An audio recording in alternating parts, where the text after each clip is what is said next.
నాకు పోయినసారి మాట్లాడిన తర్వాత లోక్ సత్తా పార్టీ నుంచి నాకు ఆహ్వానం వచ్చింది. చాలా మంది నన్ను వచ్చి జాయిన్ అవ్వమన్నారు.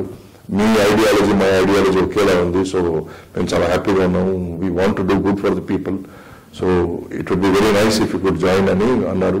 నేను జేపీ గారి స్పీచ్ కొంచెం చూశాను, చిన్న బిట్స్ చూశాను నేను. I was very impressed.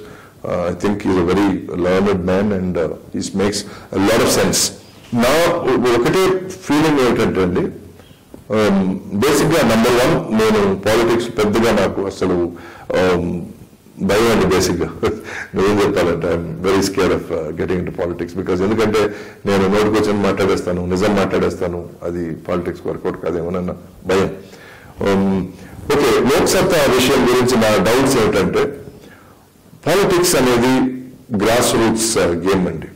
ఎందుకంటే గ్రాస్ రూట్స్ అంటే మన పల్లె, వాడ, విలేజ్, అక్కడి నుంచి జనానికి అవేర్నెస్ తీసుకురాగలిగితే మెయిన్ పార్టీ ఇట్లాంటి పార్టీ ఉంది, ఇట్లాంటి పార్టీకి మీరు ఓట్ వేయాలి అన్న అవేర్నెస్ తీసుకొస్తేనే ఆ party will become main stream party.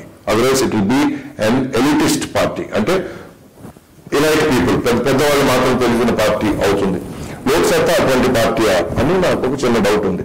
At the same time ఈ మధ్య డిబేట్ జరిగింది ఆమ్ ఆద్మీ పార్టీ అని. సో అటువంటి బాగా చదువుకున్న వాళ్ళం అన్న ఒక ఫీలింగ్ తో వ్యవస్థను మారుస్తాం అని కొంచెం ర్యాష్గా బిహేవ్ చేయడాలు, ఇవన్నీ ఆమ్ ఆద్మీ పార్టీ లాగా ఏమైనా జరుగుతాయేమోనని నా భయం.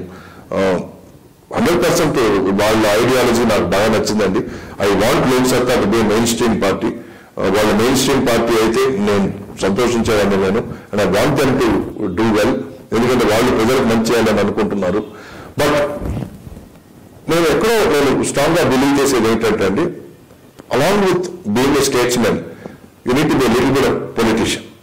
ఎందుకంటే నువ్వు ప్యూర్ స్టేట్స్మెన్ గా ఉండాలి అని అనుకుంటే నీకు ఎట్లా ఆఫీసులను రన్ చేయడం తెలుస్తుంది తప్ప ఆఫీసులో మనుషులను ఎట్లా మేనేజ్ చేయడం తెలియదు. But I don't know, Loksatta, I don't know if they have that politician angle వాళ్ళలో ఉందా లేదా అనేది నాకు తెలియదు.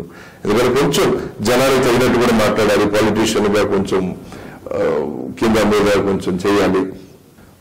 తప్పు చేయాలని నేను అనడం లేదు, కొంచెం జనరంజకంగా మాట్లాడాలి. ఈ జనరంజకం అనేది లేదు ఎక్కడ లోక్సత్తాలో. మీరు కావాలంటే ఓటేయండి, లేకపోతే 5 సంవత్సరాలు బాధపడండి అన్న ఫీలింగ్ లో ఉంది. సో ఇటువంటి ఒక ర్యాష్ గా వెళ్ళే వాళ్ళు కొంచెం ప్రాబ్లం అవుతుందేమోనని నా భయం.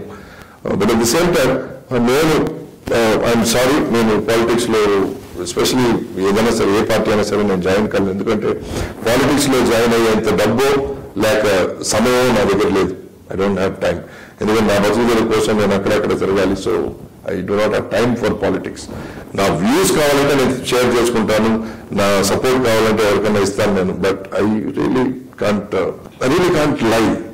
ఒకటి అబద్ధాలు చెప్పడం నాకు చేత కాదు, ఇంకోటి అక్కడ తిరిగి నేను ఇంత పని చేశాను అంత పని చేశాను అని చెప్పడం నాకు చేత కాదు, సెల్ఫ్ డబ్బా నాకు చేత కాదు. సో ఇటువంటి కొన్ని విషయాలు నేను మైనస్, కాబట్టి నాకు పాలిటిక్స్ పనికిరాదని నేను అనుకుంటున్నాను. నన్ను మీరు ఒక ఇండివిజువల్ గా మీ అభిప్రాయాలు, మీ ఆశయాలు నచ్చాయని అనడానికి నేను I'm very very thankful and I'm feeling very flattered. Thank you so much JP garu for the invitation. I wish you really all the best, and I hope you become a mainstream political party. I want people like you to rule our country, rule our state or whatever. But thing is, I still have my doubts as to how much you can survive in this political mess. I wish you all the best.